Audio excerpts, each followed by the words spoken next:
Jack Roberto update. Ang guest ngayon si Jack Roberto dyan sa TikTok Live at sinagot pa nga ni Jack yung mga kumakalat sa social media at isa status nila ni Madam Barbie Fortesa. Ito yung video.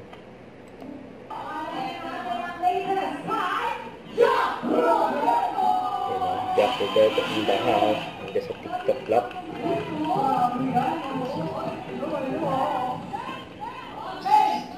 Hoy, Mona! Marinay! Anong sabi? Anong business dyan? Oo, fake news. Di mo na ito ako ni Barbie? Oo naman.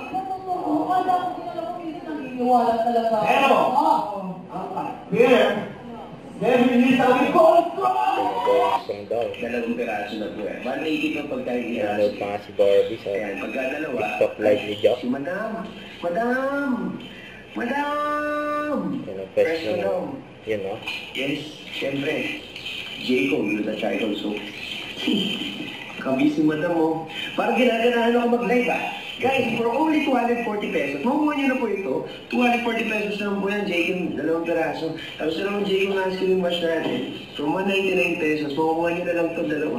Ay, tatlo pala, no, 450 pesos. Ito naman Jacob, Jacob natin, guys. Tatlong peraso, 120 pesos. Ay, nako.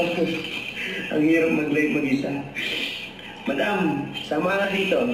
Madam. Si Madam may mga endorsement kaya bawal natin sama dito sa ating product, okay? So, hi Madam. Love you. Thank you sa panonood at sa pagsuporta. Okay guys, ha? So ayun, ganun pala pagpa-energy. Hindi na kailangan magkape. Kasi pag nag-visit si Madam, ayun, pinagpapawisan tayo sa kalokohan natin. Ayun guys. So, anyway, again, wala na yung madali. Huwag kalimutan mag-subscribe, click ang notification bell para update. Ito po ang Short Reaction Vlog. Bye guys, thank you for watching.